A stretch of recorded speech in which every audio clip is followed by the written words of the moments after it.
Bom, finalmente cheguei lá. Nacional bairro de Akihabara, em Tóquio. Essa é a visão geral que tem. Aqui é o prédio da Video Electronics, Fliperama, tudo mais. Aqui é a famosa Tóquio, centro de Tóquio. Aqui é conhecida como a Santa Efigênia da Vida. Fecham até a rua, fim de semana e feriado.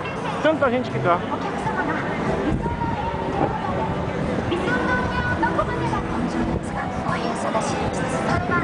Duty free, tem muita loja aí que tem até gente de português e inglês. E a estação de Akihabara.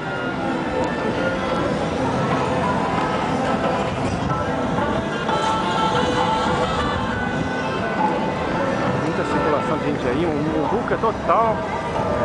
Viaja a pé, né? Passando em cima.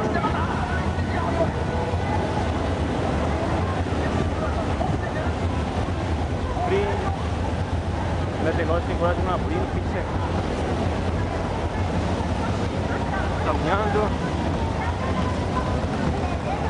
Caminhando, procurando computador, PlayStation 3, ruas, muita gente. Many people.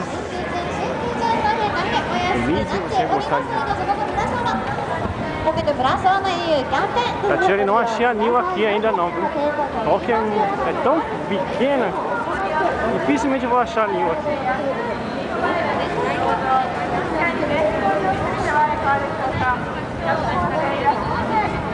Continuando a caminhada.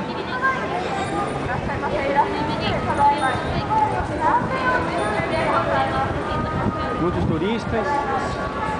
Agora é primavera, né? Tóquio, temperatura de 26 graus.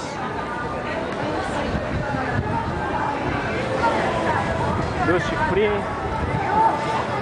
Cinema.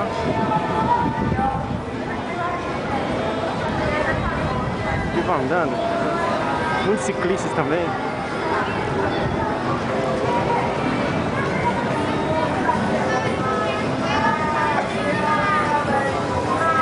Andando no meio do povo. Não tem problema de assalto. Então, lojas de modelos de exportação.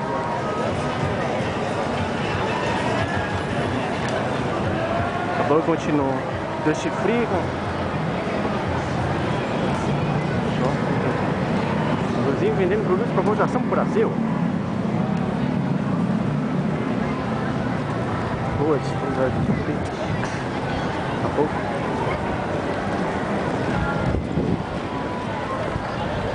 A banca continua.